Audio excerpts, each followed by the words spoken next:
really not much, if any, undergrowth as you get back from the shore. And there are no trees in where the trail needs to be located. So I don't see any vegetation removal happening there. And then one of the best ways to build access trails is actually to use DEP's erosion control mulch as your base. So it's coarse woody debris, stump grindings, and actually some soil in there as well. And that compacts down, and that's actually what the state uses on all your construction projects. So if you make a bed of that and then you can put some wood chips over the top, it's a great way to go. And then in terms of what specific vegetation we'll remove, there are two dead birch trees that were right there. There's also a split, probably about a 3 to 4 inch spruce that's about halfway down. That's the only living tree that needs to come out. The other trees adjacent to it, you're allowed to prune the lower third of each tree in the shoreland zone. So we could just trim those outside branches to allow the 4-foot wide stairwell to sneak through. So the wider pier section is down in the intertidal and actually won't impact vegetation at all.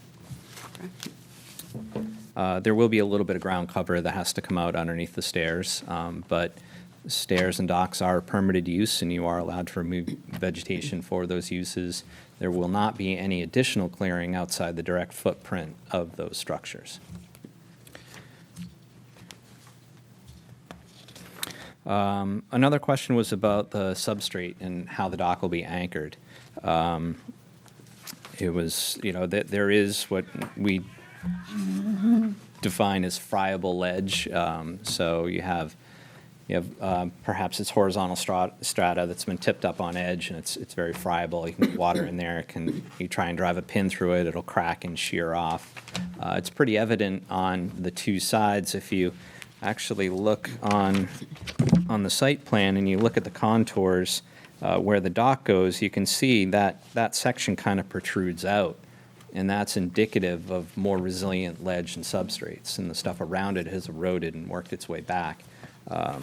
So where the pier is actually going to be located is down in the intertidal zone. And there's a couple additional photographs in there that show more stable ledge that we're going to pin to. And then as you head out to the end, there are two spines of ledge that traverse parallel to the shoreline.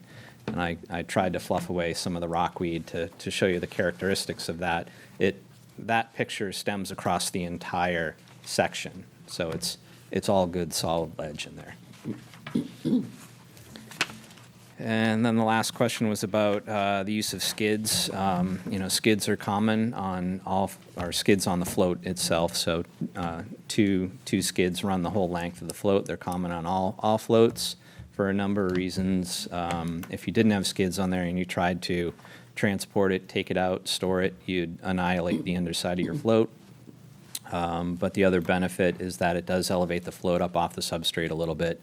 If it's super soft mud, it will sink down into that. But if it's a little more firm, it'll rest on the skids. So it's common practice. Okay. I think that's the short story, so I'm happy to answer any questions. All right. Any questions from the board? Yes. I see that the piers right now are going to be made of chromated copper arsenate. Is that correct? Correct. Portions of the pier, yes. At least the what? Yeah, so you have the vertical bents. So, Right. Yep. Those are CCA treated, pressure treated lumber. Yeah, I spent a little time reading about that today, Yep. including in the Journal of Environmental Research and Public Health for environmental health hazards. This was May of 2021. Mm-hmm. And it seems that many countries and also some of the states are starting to move away from using this due to the fact that it leaches into the environment. It's no longer used for building, like for playground equipment for kids. New Hampshire's like said no, but I'm wondering whether it would be a good idea perhaps to switch that out with composite or recycled plastic. Those two seem to be better for the environment. They're still doing studies on it, but I was concerned enough that I kind of kept going down that rabbit hole Yeah. of this, you know. I'm sure obviously, the people who bought the place in Harpswell would like to do the best for the environment. And I also think of the fact that we're a working waterfront. What's happening to the fish, to the snails, to, I think crabs supposedly have trouble if their claw falls off. They have trouble regenerating their claw if there's too much of this stuff in the water. So I was wondering about that. Is there any consideration of using a material that might be a little safer for the Yeah. environment? Yep. No, it's definitely something that comes up periodically. At the moment, we follow the DEP's recommendation on that, which is any pressure-treated lumber has to be cured on dry land for 30 days in order to try to reduce the potential of stuff leaching out. It's still embedded in the wood itself. The use of other materials, offhand, I mean, it is the factory standard. It is what all builders use, and for good reason. If you don't use something if you use untreated lumber, if you use old oak trees like everybody used to do, then worm borers are going to get in, and it's not going to last very long. Right. But the use of other products, you could use steel. It could eventually break down. There are composites that are definitely usable. Sounded like a good idea. No, obviously, untreated wood is a no-go. Right. But I think that science is going to be finding, as it is, as we're going down the road, that this chromated copper arsenate might also be a no-go. So Right. maybe we should think about being on the forefront there and not waiting for the Maine Department of Environmental Protection to drag its feet. Just saying. Yeah. No, I appreciate that. Thank you. Thank you, Courtney. I think she speaks for the board. We'd really would love it if people who are out front and, as you are, Right. I realize that it's risky, but it is time to start seeking some new materials. There have been other builders in the past that have done different things, and there used to be a company called Harbor Technology, and they focused on using composite piles. And That's the word I was I looking believe they would set those, but then they'd pour concrete down through them, and I'm not sure how many of them are still out there today. I think there's some in Bath, actually. But yeah, it's something that we can certainly look into and be aware of, so thank you. Thank you. Any other questions? I'll speak to that. There's a gentleman that used the composite pylons in the harbor next to one of the wharfs, and they have the same problem that wood does. They break down too. I mean, waves and the ocean doesn't care if it's plastic, composite, wood, whatever. And I know that it may not be the best chemical, but it's better than plastic or composite or anything that's not man-made that we would be putting in there. I'd rather see the pressure-treated wood than any type of synthetic, personally. Because it all breaks down. I read something that there is a composite supposedly that lasts longer than the pressure-treated wood, but. It may last longer, but it still breaks down, and those are forever chemicals. Those don't ever go away, is the problem with those, whereas the pressure-treated wood, it does leach out, but it does go away eventually. Does it? Yeah, Yeah, and plastic, we don't want a Right. bunch of microplastics. Right. around. Howard? I agree 100% with this discussion, but it's beyond our charge. Thank you. We are not the DEP. Thank you. And it's not anything that's in the ordinances, so unfortunately, we could not require it. Right. No. No, I'm only asking that it be considered. Okay. I wanted it in the record. Okay, thank you. To be continued. Are there any other questions from the board? Does anyone want to make a motion? All right, I may need some help with this. I move that the planning board finds that the application of Kevin Wenger and Elizabeth Harrison, representing the Kevin Wenger and Elizabeth Harrison Trust for the construction of a non-commercial residential wharf on Lot 7-1-1 on map 17, meets the requirements of section 15.3 that are applicable to the application based on the following findings that are incorporated into this motion by reference. And again, I always come to this, do I have to read these? Finding 15.3.1. I think you incorporate the planner's memo. Incorporating the planner's memo. So I recommend that this project be approved based on these findings. Is there a second? I'll second. Okay, thank you. Moved and seconded. Any discussion? Okay, all in favor?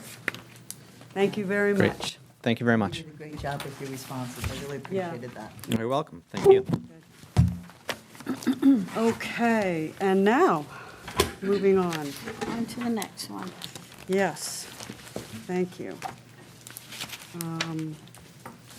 We have you should have found on in your place setting, a revised language for the final motion for this particular project, but Yeah. of course we will, we'll have some discussion. This, again, the planning board did a site walk here. It's a tight lot. It's an old lot. There's a lot going on there.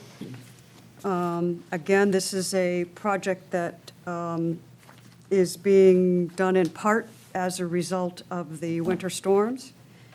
The applicant seeks permission to remove a non-conforming pool and construct a new non-conforming pool in its place. The lot is located at 42 Ledgemere Road, map 34, lot 150. The structure is non-conforming with respect to the 75-foot shoreline setback. Really, the whole thing is non-conforming with respect to the 75-foot shoreline setback. So the applicant proposes reconstructing the pool in essentially the same location as it was before the storm. The pool and its associated deck will be fully within the shoreland and floodplain. The location of the pool is somewhat constrained due to the existing septic system, the driveway, the parking area, and the single-family home. And I would note in the findings that the design of the replacement structure does not appear to have considered making the replacement structure more conforming with regard to the setback requirements. And we did have some discussion about that informally during the site visit. So I'd like to ask the planner if he has any additional information for us at this time. I don't have much to add. The site does have a number of constraints, most of which are also non-conforming, but exist as present. So there was some early speculation that it could be moved to another location on the property. But the brook that runs through that portion of the property is more substantial than first thought.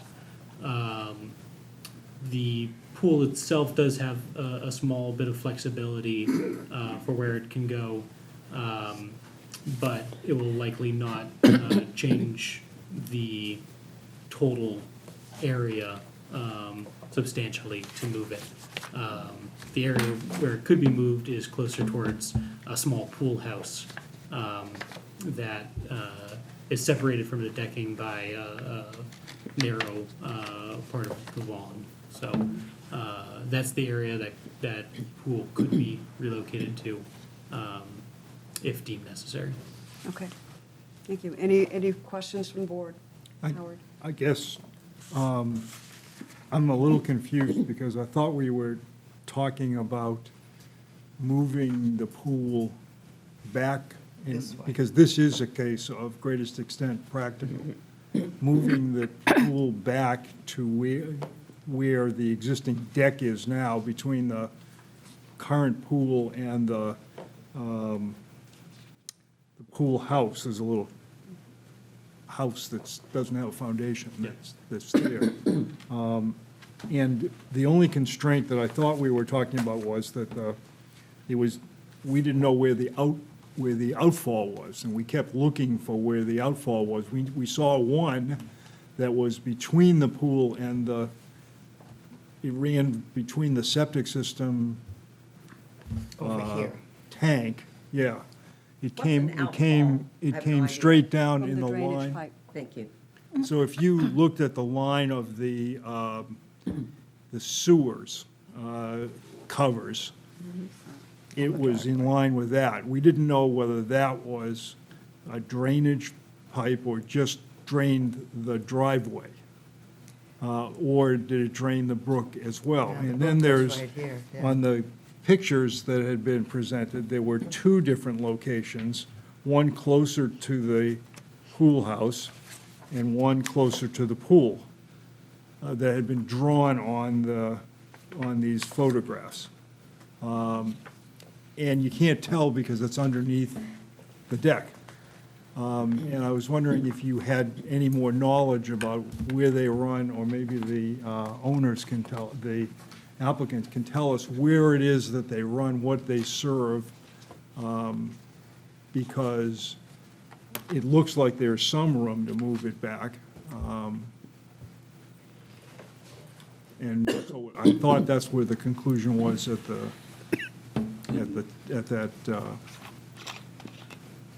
sidewalk.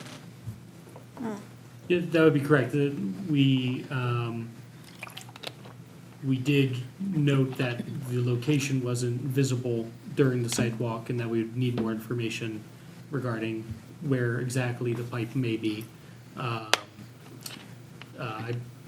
believe the applicants are here, so they may be able to speak to that more. In terms of being able to move it back further, I think that depends on the construction of the pool and deck. I believe the applicant would like to retain deck as well as pool. So there may be some creative flexibility employed here to reduce the total area in the setback, but that's not something I can determine Yeah. right now. Howard, as I recall, we looked at the storage building that is just, I don't have a north-south, but it's, yeah, it's the storage building. If you look at the. Sort of west. Yeah, yeah. Yeah. And our question really was whether that storage building needed to be retained and whether the pool could get pushed back and relocated in the same place that the storage building is. And so I'd love to have the applicant address that possibility. It didn't appear that the storage building was really being used for much, and to the greatest practical extent means to the greatest practical extent. So if it's possible to remove the storage building or relocate it, or its contents, and then move the pool. How Yeah. close to the septic field can the pool be? That's another question. No, I Yeah. mean, There's Yeah. a brand new probably Elgin, yeah, there's a brand new something in Elgin the- septic system. Do you need me to go up? Yeah. Thank you. Yeah. So, Can you Within the- identify yourself? too? oh, my name is Jason Tebow, son of Irene Tebow, grew up on the property, know the property very well. So to start with, the first question, I guess, is where does the drainage actually go? It's an extension of the brook. So once upon a time, the brook ran through that property and was open. And then it was basically piped.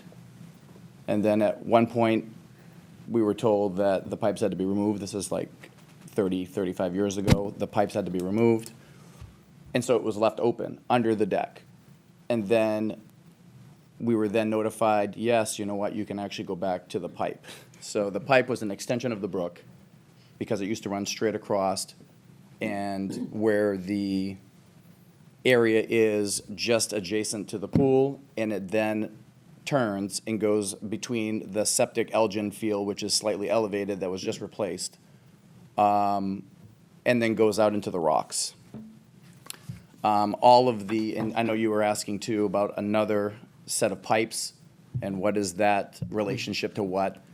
So because there's been so much change higher beyond our property, that other pipes were placed in that you might have seen way back. So there's a pipe that goes down between the outbuildings. There's another pipe that does carry the waters from the driveway. And then the other one is the extension. So there's pipes that go like an octopus through there. And so to move the pool back, you'd be removing the first and original dedicated line for the brook. And then moving it further gets it closer to the septic, and then in doing the septic, we needed to redo the toe of the septic, which now extends past the pool house, and hence the reason why the pool house was elevated. So now you have the toe of the septic that now goes underneath that whole area, because that's the reason why it had to be replaced, not just because of age, but that toe was sort of shallow, and it blew out. So that was the piece and part of redoing it. We had to extend that, which was a lot of work, in order to try to elevate this building and work around that. Challenging lot. Challenging lot, because everything is really tight. And then, on one side of the pool is our septic tanks, which is a septi-tech system, so there's several tank that basically make up the whole entire deck area of where the shallow is. This is a really good example of why we care about what gets pumped into coastal waters. Right. Because what's ended up happening in that neighborhood is all of this surface drainage, which contains oils, salts, all kinds of stuff. Yeah. From everything. All gets pumped into the same stream and goes right out into the ocean. And that really needs to stop. And I'm not suggesting that's your responsibility, but as a planning board and as a town, we need to take a really good look at this. If we value the marine resource, then this is not something that we can continue to allow. And realize this is grandfathered and all of that. But that's why we're trying to take every opportunity we can in situations like this to correct the situation if we can. Sure. So that's where we're coming from. Howard, do you have any other questions? The only question I have is that depending on which drawing is correct, there is room to move the pool back maybe 10 feet. That's where the pipes are. Well, can you Yeah. tell me which one's correct then? Because this one puts the pipe across from the brook, right up the front of the, Yep. right across the front of the pool It's house more and then like down. this, and it comes across, and then it comes through. It was just Okay. done with a corrective tape, but But this this is is- obviously not surveyed.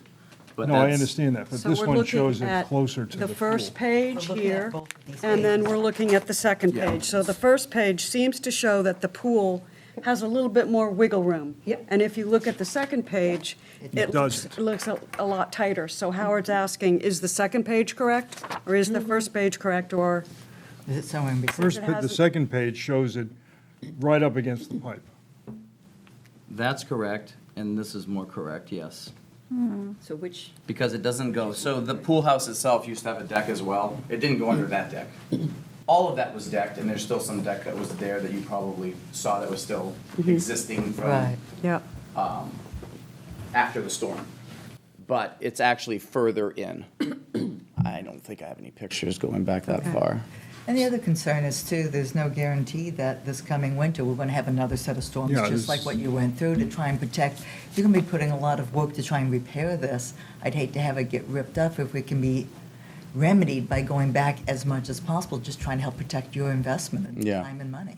I don't believe so. I feel like that footprint is probably going to be safe, because the reason why it got so much damage is because the riprap and the walls and such that were there literally got swallowed and sent out. So the tide was up against the house, and smashing, and the same with that, the septic.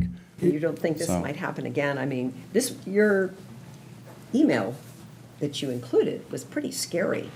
Yeah. But things have All been, the soils and rock were washed out to sea Yeah. during the storms. The waves were crashing against the house, and I'm thinking, would I want to put, I'm not you, but would I want to replace the pool or just say, let's hope it doesn't come up this far again, because golly. yeah. I think it's been remedied with the riprap wall, and it's been tested. Matt, do you have any questions? So- So I haven't seen it, show rear its ugly head like it did when everything was gone. So now that it's there, we've seen some splash that comes over the top. It's water. It's like going through a car wash, really, in the essence of what we saw before that. There was nothing protecting. Now we have protection. Christine, do you have any questions? No, I don't. No? I didn't see it, so I can't. Okay. Don't have nothing. I have nothing. So the issue, Madam Chairman, is that, Chairwoman, that we don't know where the pipe is. And the issue is, we have to make a decision, or we have to remand it to the code enforcement officer to make a decision as to whether or not, or to what extent the pool can be moved back. That's right. The burden seems to me to be on the applicant to tell us where it is, somehow. And I don't think we have that information. So I don't know how to do our job to decide whether or not we ought to remand it. We can kick it back to the code enforcement officer, and he has to go through the same thing. But that's, just letting him do our job, basically. The town fathers gave us the right to take the case. We could take the case, too, and get to the same place. Okay, any other comments from the board? Just a question. I gather it's not ledge there, it's sand, is that correct? The pool's sitting on ledge. Oh, it is sitting on ledge. I mean, What's it was- underneath the deck? Which deck? The deck, The deck that's existing there, historically, feldspar and ledge if you go down, and then maybe some organics that were existing from the original lot, if you dig down deep enough. How deep is the pipe that the brook goes through? Was it excavated out or blasted or chiseled out, or is it just resting? Maybe 18 inches. So But it's the pretty pipe shallow actually then. will pitch, right, so that it can, and it ultimately, before that, it went through the seawall, that pipe? no, it went through riprap. Well, a seawall once upon a time, then riprap. But it's getting, right now, it's covered by riprap. So that the water, if it ever comes up, doesn't fly right through and then flood backwards, which we saw that happen too Okay. with the 14-foot tide. Okay, I'm going to just go out on a limb here and throw this out and see what the board thinks. I agree with Howard that there's really not enough information for us to do due diligence here. I think that it would behoove you to assist us by giving us more information. No problem. And I think to the greatest extent possible, it would be great. And first of all, I just want to say I'm sorry for what the storm did, because I realize that's heartbreaking for you to have to go through. Thank you. And I want to put that on the table. But we also would really like to see this as environmentally in compliance as possible with the ordinance, so that we can go to sleep at night knowing we've done our best and you've done your best. So what I would like to suggest is that the applicant go back and find out questions about where the drainage pipe is, whether the pool can be moved further back, whether that storage building is really required and whether that could go, and what that would do with regard to moving the pool even further back. And also with regard to the decking, how much decking is really needed? Because as much grassy surfaces as possible, the greater infiltration you have.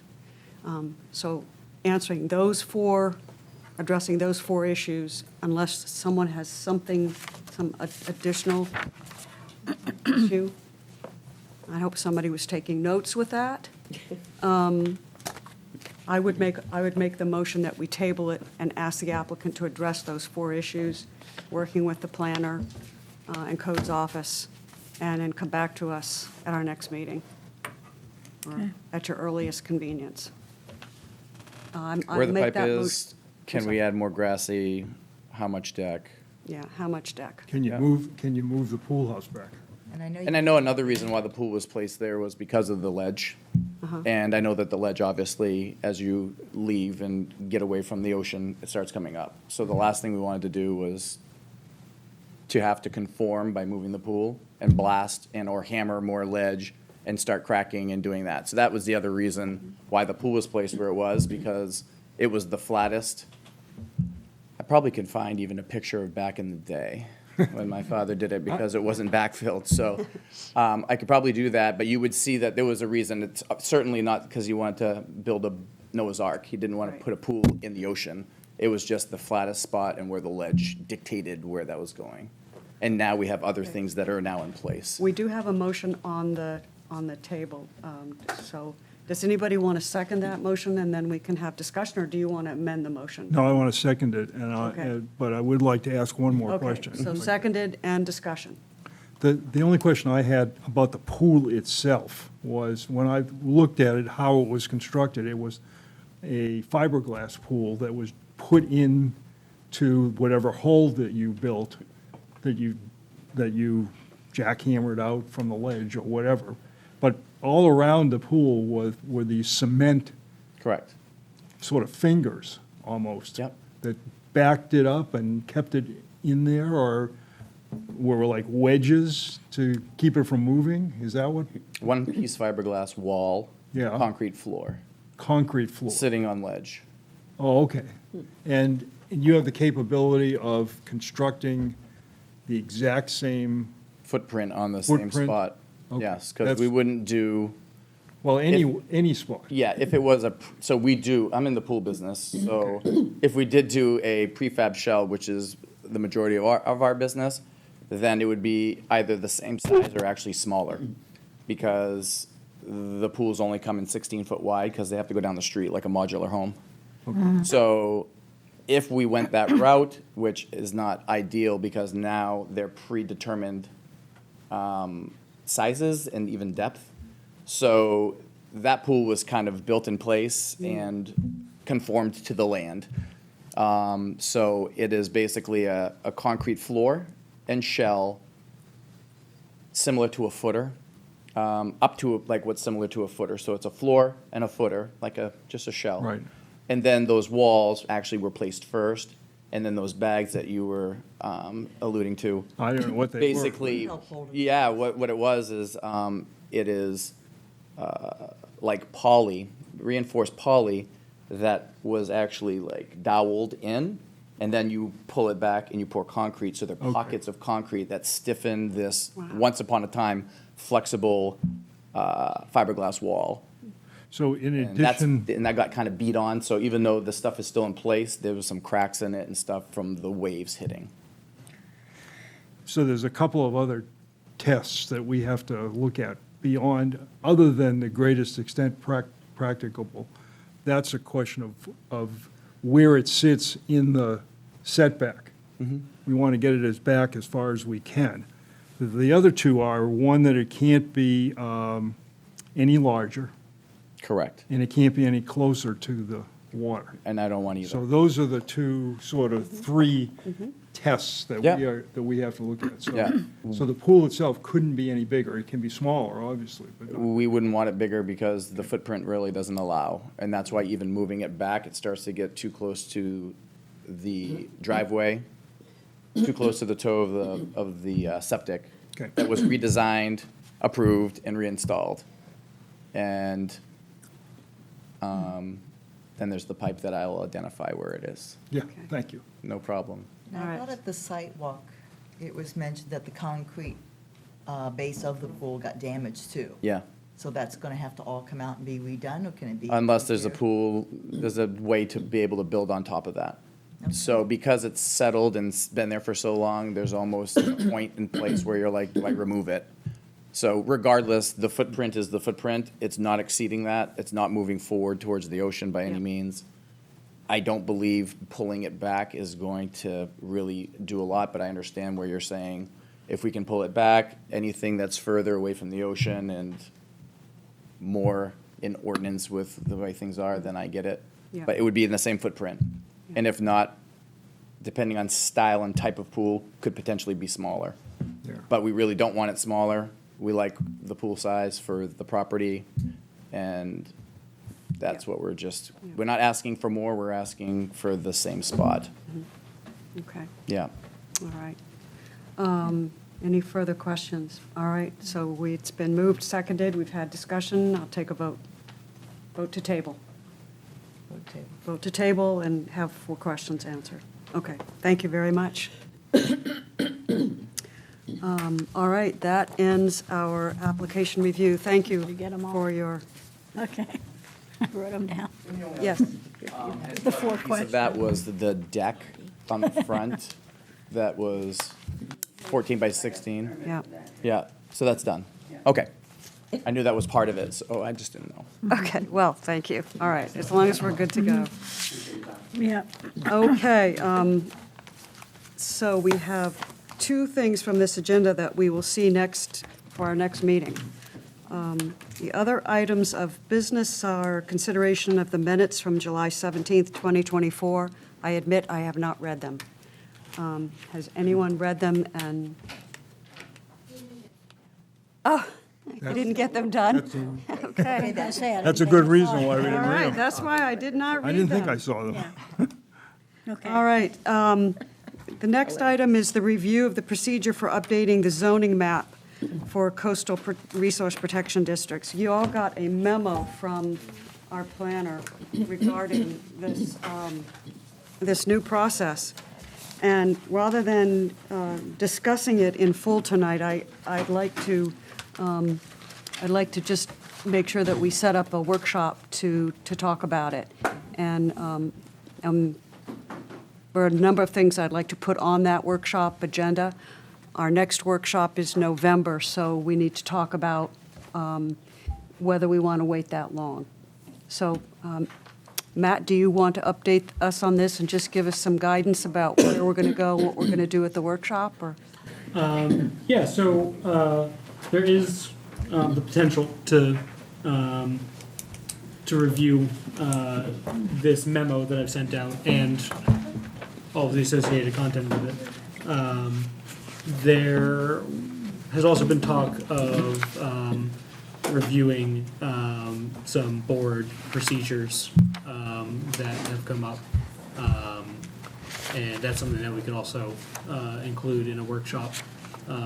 Does look like our former town planner has something to say about that. Okay. Madam Chair, members of the board, I'm Yes. Mark Ironman, the town's planning consultant, according to the town administrator.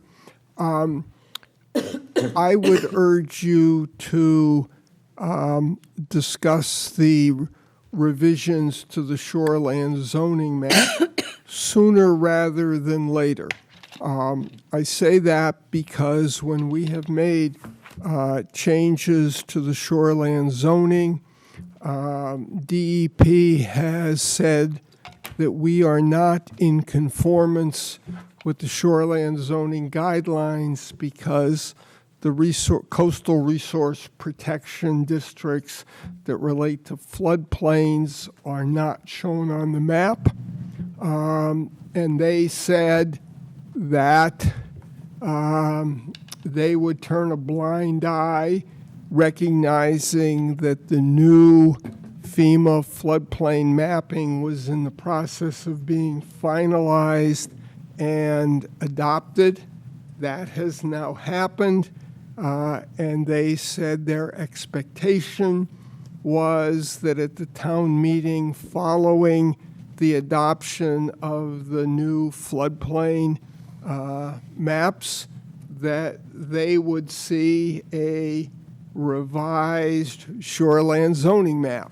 So I think the town's goal is clearly to present a revised shoreland zoning map. dealing with where the resource protection districts are in the coastal floodplains at next March's town meeting. Yes. And time moves quickly. Yes, And so realistically, that map would need to be done by January for March town meeting. And so we have work to do before we get to that point. yes. As I see it, there are at least two items that need to be done. One is the planning board work, and the other is going to be staff work, because staff is going to have to identify those individual parcels and then create a map. Exactly. And our job really is changing, because developed parcels will no longer be part of the Resource Protection District and therefore not under the review of the planning board for projects such as residential wharves and piers. Right. And so. That's okay, though. And then the next paragraph is, in order to maintain the level of review provided by the planning board, we'd like to solicit any input the board may have for the criteria applied to the Resource Protection District. So I think we have some discussion and thinking to do about this. And I would like to ask that Mark, you and Matt, put together a memo to the board that addresses some of these possible situations that we might encounter, and any criteria that you think we should add, since we're not going to be reviewing them. And then we can also, of course, do that on our own, and we'll do it. But Yeah, I mean, and Tim Forster was here tonight, and Tim has raised an issue with the town about the fact that essentially all wharfs would now have to come before the planning board. Now you only see a small percentage, Yep. those that are in the velocity zone. And Tim has raised concerns about the number of applications that would have to come to the planning board, the related costs of that for applicants, because you are the third of four steps in the review process. A wharf needs to have DEP approval, Army Corps approval. If it has to come to the planning board approval, and select board approval under wharfs and weirs, all of which review essentially the same things. And so I think there are some policy issues, and we can do that. My only message is time is important, and putting it off till November is, yeah, and you haven't been part of this conversation, but what I've said is that's too late. So Right. I'm going to ask the board to. which conversation? We were having a little conversation here that. You were having ex parte communication among members of the board about an item on the agenda that the public was excluded from? The We ca- were the mic asking went on. that, we were Yeah. asking that Yeah. we talk about it during the meeting. Yeah, you don't That's need a to lot. worry. You need to get yourself in a twist about this. We've got it figured out. It was a scheduling discussion, and we are talking about the fact that November's too late. Okay. So so thank you. What I think what I would ask for the board, I've read this memo. I think we all have questions about this memo. I think it could be a little clearer. So what I'd like to do is schedule a meeting, a workshop, where this could be really thoroughly explained, and if we have questions about it, we can get the questions for clarification, so that I'd ask everybody to read it, make a note of your questions, get them to the planner, and copy everybody on them so that we're all on the same page. No, please don't do that. Copy, send it to me. copy to the planner, thank you very much. And then, yeah, and then Trouble for that last if month, you so and whatever. Matt would put your heads together to take a do look at the third or the last two paragraphs here about possible criteria applied to the Resource Protection District, that would be great. Is it only wharfs and piers that would be removed from our jurisdiction, or? Essentially, yes, because the requirement of the ordinance now is that residential wharfs and docks located in the RP district get sent to the planning board for review. Right. And currently, the way the ordinance reads is that that definition of RP only includes land that's within velocity zones, V zones. The new maps, flood insurance rate maps as amended, Places will be in. put substantially more of the coast into velocity zones. Currently, maybe a third are in velocity zones, and a lot of that are places that people probably aren't going to build a wharf because it's open ocean or it's islands or what have you. Under the new maps, probably two-thirds, three-quarters of the coast Oh, wow, big gets change. put into V zones. But what the state is saying, they let us get away, and maybe that's a bad phrase, but they said they would accept only dealing with the velocity zones for RP. Now they are saying that the guidelines require all coastal wetlands related, floodplain related areas have to be addressed as to whether they should be in RP or not. Okay. Thank you very much.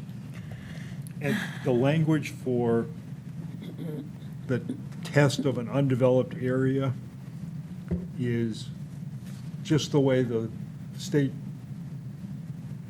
regulations are? Because it That's- doesn't seem to make a whole lot of sense for what you guys are going to be doing. Yeah, I don't really get It it. doesn't, the or doesn't work. I mean, is it both sides of that sentence have to be met? No, or. One, Or means or. one or the other. Where are you specifically, Howard? In the So what it third- says is if there's that certain amount of shore frontage that does not have a structure on it, that has to be included in the RP district to the extent of the floodplain. Or, and you have to remember, this relates to all sorts of situations, or if there's just a little strip that's undeveloped, that's in the floodplain, that also has to be included in the RP district. This is really detailed work. How do you determine, Yeah. I know this is getting into detail, but the first part of that is areas that have less than one principal structure per 500 feet of shoreline. Well, how do you, I could figure that out, but how do you just keep going until you make that determination? Let's say it's a mile long, that strip. That's undeveloped, Yeah, then it all goes in. It all All goes goes into RP. If it's undeveloped. That's the measure of whether it's undeveloped, that there is not a structure for every 500 feet. right. I know, I understand that, but if there are, I mean, some of those lots have houses on them, but you have to determine some kind of ratio of one house to 500 feet out of an area, but you don't know how long the area is. So if it was 2 miles worth of houses and there were, We need a map. you need a map to determine. Exactly. And the And map's you not need done to yet. go through and do it essentially lot by lot and say, are there lots with an aggregate of 500 or more feet of frontage on which there's no principal structure? Okay, so you're doing it on a lot basis, because it didn't say that. Yeah, I mean, that's essentially It it. does say that. yeah, it says, yeah, they're going to have to go through on a lot-by-lot basis. Right. Yeah. Staff will be reviewing the It says coastline for developed and undeveloped No, no, I on a know what lot-by-lot the, basis. I know what Yeah. this says, Yeah. but I'm looking at the definition of undeveloped area. It doesn't say anything about lots. It Right. says- That's a lot of Those poor coastline. staff Is your people. brain exploding yet? Okay, All right, well, we have a Yeah. lot of questions. yeah, we do have a lot of questions, and So do we schedule a time for a workshop then? Yeah, I that's think a we good will, idea. yeah. Yeah. So I would like the workshop to have two topics. One would be this, and the other would be procedural things about how we do business. And that would be timing of material to be completed for board to review, and the content and form of findings of fact. Howard has agreed to do the bylaws. The rules of procedure. Rules of procedure, but I just want to let the board know that he Bless is you. gracious, I know, bless him, and anything else. So what I would ask, I will get my 3 issues to Matt. If you have things that you want to talk about administration of the board and how we do our business, please get those to Matt as well, and we'll put them on the agenda for the workshop. And if, Margaret, if you have issues, or please also let us know. I think it would be helpful for Margaret to help on the concept of timing, I agree. because we need to know what the staff needs for timing, and There's been a lot of turnaround time. No. There Well, isn't. It's 3 weeks between the application deadline and the meeting, and that's it. right, but I thought one of the issues we had was we moved back the date of Sidewalk. sidewalks in order to get everybody more time to then have the packets done so that we can look at them. So, for example, it's almost impossible. I know that Tim was here and he was responsive to the questions that we had at the sidewalk, but we didn't have time to read that. No, And that makes it very difficult for the board to. the To read his memo to the Four-page board. memo and plus pictures that he gave us Tim Forster. at the meeting, Oh, he should know better than I would well, think. I mean, we can talk about this, but Howard is exactly right. that. I We mean, didn't know, or else you guys would have gotten it sooner. Right, no, we're not laying it at your door, we're laying no, it at his door. no. Yeah. I mean, we moved our site walks back a week, so that we could have finding. Days. Went from Thursday to Monday. Okay, Right. 3 days. well, okay, thank you. So that we could get the findings done in more time. And that still doesn't really seem to, we still seem to get stuff fairly late. But getting, 4 days after the sidewalk, I don't know if. I know, well, we may need to move it back even further. This is, But we can't, because we have to give notice to everybody, to all the abutters, and to the newspaper, and the newspaper's only printing 2 days a week. okay. So. These are, Those are topics for the workshop. Those are topics the for the constraints. workshop. I understand. Yeah, Right. they are. understand that. Okay. And, you know, my feeling is it's unfair to the board and it's unfair to the public to have stuff delivered to it the day of the meeting. Yeah. And that's all I want to say on it. So, anybody it's- else have anything? These are public hearings. We conduct a review of an application. It's a public hearing, which puts it into the quasi judicial area. Am I wrong? No, it is. You are acting as a administrative But if the public- quasi judicial body. And if the public doesn't have the information ahead of time, or we don't have the information ahead of time, then the Public public doesn't either. is at a deficit, so we can't expect them to complain about it if they can't see it. It's not on the website. I don't know whether it was or it isn't, but Yeah. All the information that we have goes on the website. Right, but that one, I think Tim's that thing was dated today. material was not there, because he Well- It was hadn't dated given it. yesterday. And my answer, being hard-nosed, is that if it isn't here by Yep.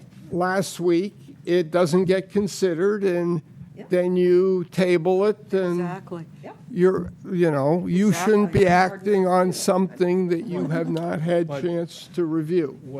And I agree with that, and what normally you put in sort of rules of procedure is exactly that sentence, just what you said, that if, so that all the applicants ahead of time know what the rules are. And it's up to them to get it in early enough. That's so that exactly right. The planner can look at it, the staff can look at it, and it can go to the public. And this is really for workshop, but Yeah.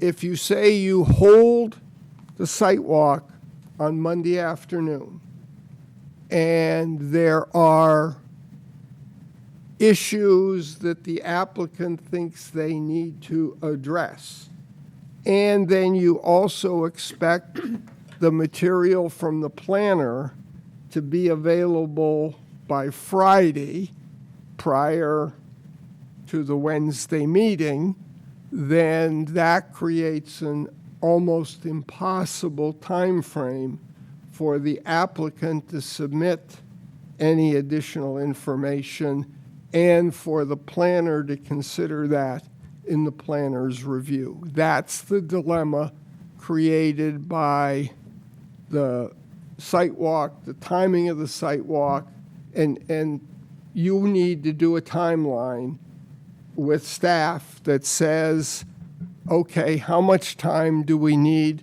to do that? And Okay, Well, maybe it's bumped to the next planning board meeting. yeah. I was mean, just that's- thinking, maybe the site walks then are not for, like, the one for now, wouldn't be for August, it'd be for For September. Right, I mean, Well, the other thing, I don't want to yeah, just get we more we need, Yeah. I want to stop this because Yes, workshop yeah, questions. we're getting right. it. Are we Okay. going to determine the when do you workshop want the date, or are we going to do that at a different time? Let's take a look at calendars. I'd like to ask if anyone could do a meeting earlier than 6:30 for the workshop.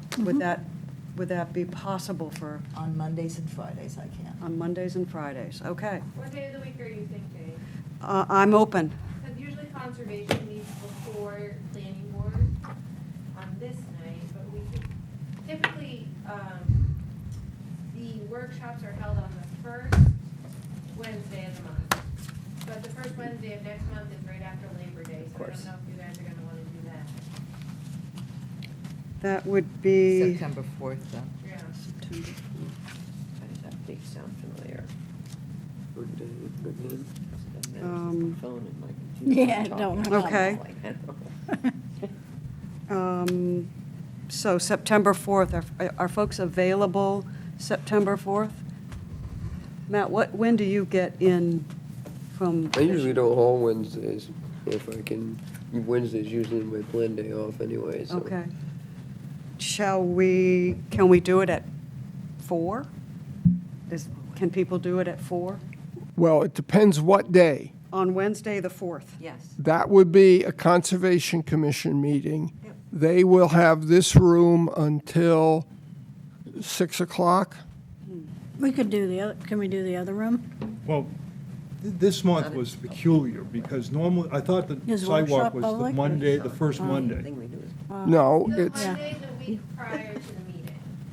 So it kind of depends on how many Wednesdays there are, but it's always the week prior to the meeting. It used to be the Thursday before the meeting, and now it's the Monday before the week prior to the meeting. See, that makes it almost impossible for you guys, if you do need anything, well, to get it back That's at what the she's meeting. I mean, that's a fulfilling prophecy. there have been proposals to make applications due 4 weeks prior to the planning board meeting. Those have not been favorably received I mean, By, the idea, By by whom? us. By whom? by the select board, who, their goal is has been to provide for, reasonable processing of applications. Okay, so as for part of this workshop, I would like to ask that the planner take a look at some other towns, like Brunswick or Portland, some other communities, and find out what their review process is, what their scheduling is, and give us a report on that. Because we're not the only towns that are facing this problem. Yeah, I would And suggest if you're going to look at other towns, though, you look at other towns of comparable size and staffing. I mean, Brunswick has a site plan review committee that meets that has like 11 staff people on it. Yeah, but that doesn't, I understand that, I know that, but they also have I can't remember if it's a month, but it may be 4 weeks, and if you don't have your stuff in, you are not on the agenda. Right. Which is a whole other issue. We need to be really clear with the applicants about what is needed, and we need to tell them, in all fairness, if you don't have this stuff in by this date, you're not on the meeting, you're not on the agenda. So, and we have to draw a harder and faster line in order for us to do due diligence, and to be fair to them as well. But so I would like to ask the staff to take a look at other towns, see what their scheduling is like, and give us a one-page memo on what other towns do. Okay? Well, and I agree with that, but I think that some places, and I don't know as many about around here, but there is a staff review of the application, and if the application isn't complete, there's a completeness review, not a substantive Right. review. And the applicant gets a letter and says, we're not going to schedule you until the application gets complete. Now, I think that's part of the process. Understand that under the current schedule, that has to occur in a day and a half, because the agenda, because of the timing of the site walks, has to be agreed upon and distributed to meet the timing requirements and publication requirements, et cetera, by that Friday or the following Monday. And that's the dilemma. And to me, we have to be very careful, and I've said this before, in that the site walk complicates the process. Most communities that I'm aware of do not hold a site walk before the initial consideration of an application. Most communities do not hold site walks on all or most of the applications. Brunswick's process, at least as of a year ago, was you submitted it, the staff reviewed it in week 1. They then did that letter, Howard, to the applicant, and the applicant had a week to do a revised submittal. The planner then did the report based upon the revised submittal, which was distributed to the planning board 3 days prior to the meeting. Many of those are 250 pages.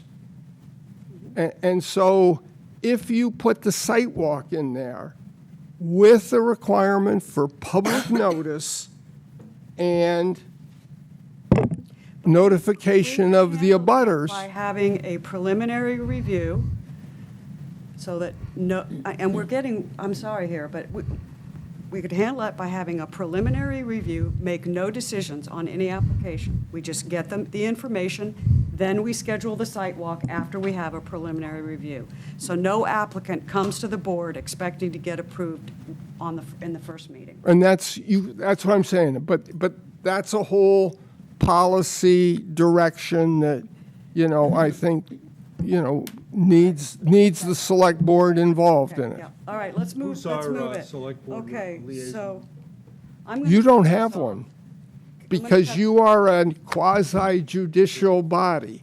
I'm about to stamp my foot. So let's Okay. stick to September 4th. September 4th. Is there any possibility that we could find a room at, How for, about the room that's back over here? yeah, Yeah, you could meet in the conference room, presumably. all right.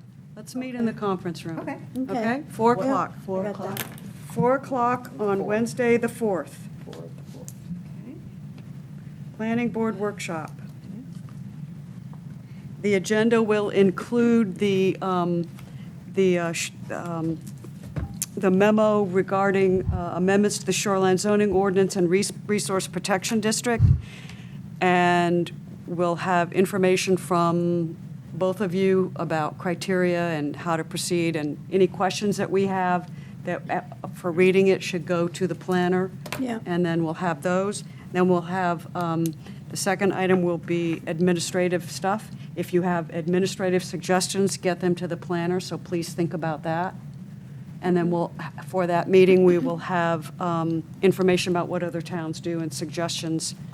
And Margaret, I hope you'll be at that meeting. When you say administrative, are you talking about going over some of the things we've just been talking about? Yes. Like how long, or should Yeah. we have a preliminary? Okay. Yes, yep. Right, it's at 4 o'clock, is that correct? 4 o'clock. 4 o'clock on the 4th. Got it. Okay, That's a big help. There's All only right. one other item on the Oh, agenda. That's why I'm standing here, Madam Mitchell Chair. Field boat launch. Yeah, well, Yeah, Oh, that's right. I'm not sure why that's on the agenda. I missed that entirely. Yeah, I saw that. Huh? Except to say, the finalization of the design and permitting of the Mitchell Field boat launch is moving forward.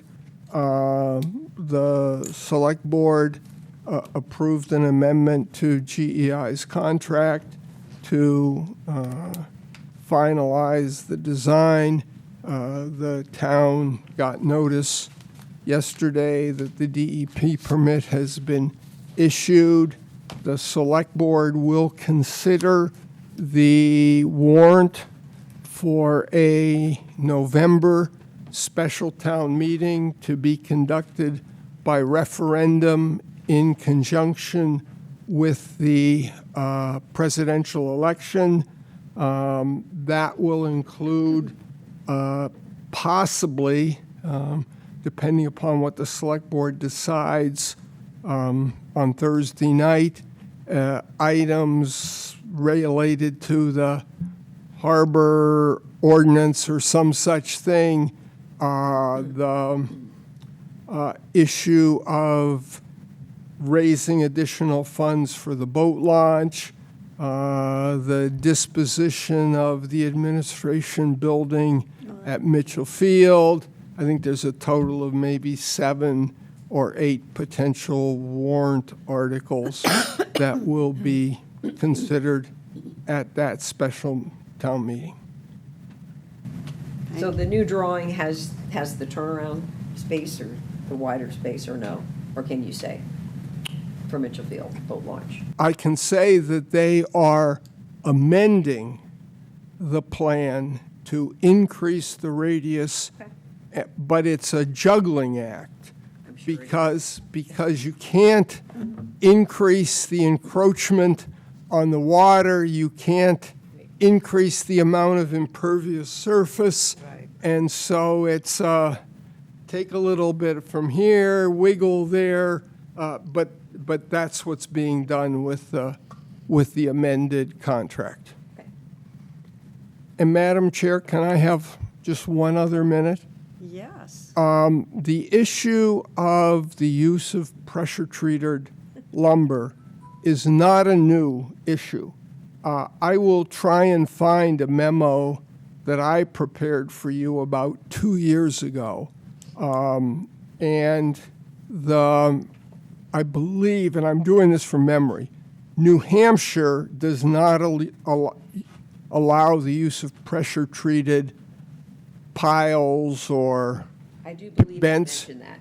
Hmm? I did mention that. I know, but their prohibition, I believe, only applies to lakes and ponds because the issue is concentration. I believe they allow the use of pressure-treated in rivers and coastal situations Any more where you specifics on get that? the wash away. And I do believe, I remember talking to somebody in either Connecticut or Rhode Island, that they require the use of alternative materials.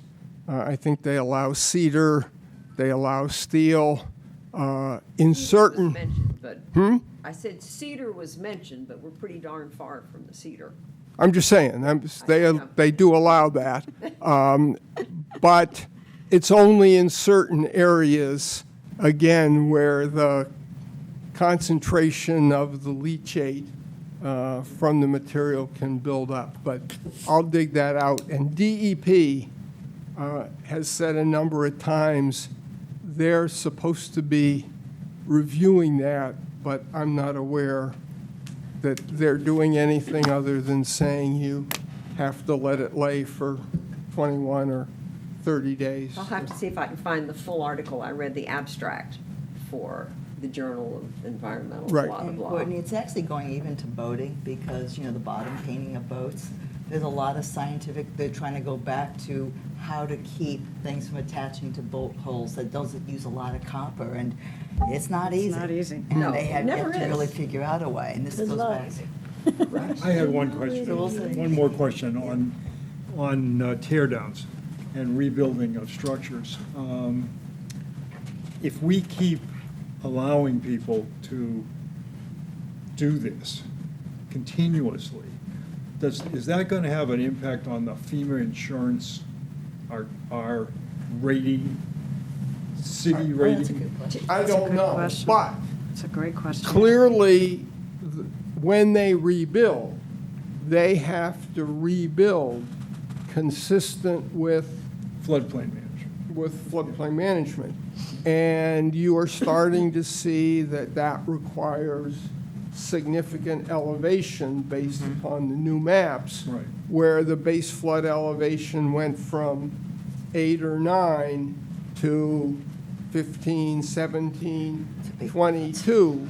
And I think we will have to kind of see how that impacts that situation when people now have to elevate the structure, not just a foot or two, but 8 feet. And I mean, if you have been to Wells or Old Orchard Beach or whatever, much like the Carolinas or Florida, Virginia. you see everything 8 feet. Yeah, Or more. Yeah. The realtors are telling us that they're starting to lose sales that are under contract and they go off out of contract because they can't get insurance anymore. That's For exactly shoreline. right. That's a whole separate issue. It's not a FEMA issue, it's an insurance issue. Right. Actually, Well, and it's- insurance is having a lot of troubles with, and that's another story, but Yeah, I I can give mean, you I- back I mean, up on that. there are two parts to that, Homeowners as I insurance? understand it. Yeah. The federal Carriers are in turmoil over it. flood insurance is capped at like $320,000 or Doesn't help. whatever. That's not, And so it doesn't cover, major losses Beyond the front of door. large properties. And the private insurers have walked away from insuring buildings in risky areas. They Now, never really one could have. Huh? They never really have, and FEMA's pushing it out because they don't want it rebuilt there. I Right. mean, And, that's the and whole so point. that's, I mean, to me, no. I have no dog in the fight, but in a way, the question that was asked earlier about, well, do you really want to put it there because the next storm is there? To me, allowing people to build in a high-risk area, I mean, if it's a foot of flooding that's going to occur once every 20 years, I don't get very concerned about that. But if it's 8 feet of flooding that's going to occur periodically and there's a major risk, you have to ask yourself, does it make sense to allow them to rebuild there? I think it's going to be a Yeah. combination This- of market forces and regulation. It's got to be a combination of both of those things. But the seawall, which was destroyed Yeah, I know. and dumped into the pool by the waves, Right. And so they was put it literally back, 10 yeah. feet away from this swimming pool. Makes no sense. I It mean, makes no I assume sense. they're- Well, they're gonna Everybody has just a right sell, to- you know, They have If a you have- right, but they don't have a right to ask Yeah. other people to pay for it for them. Well, I don't think they're asking, they can't get No, they're a, not, but I'm saying that's what insurance and FEMA is. You can't ask those two industries to say, cover it for me, because I built where I shouldn't have. I'm laughing because I think we should adjourn. This is a great discussion. the chair. It's a really good discussion. I am going to push the button. This is an excellent discussion and it merits It's rare that we support. have this much time at the end of a meeting. Well, to- it's true. That's exactly right. That's Talk why. planning That's stuff. why I let it go on. Exactly. All right, you, Mark. so we are adjourned.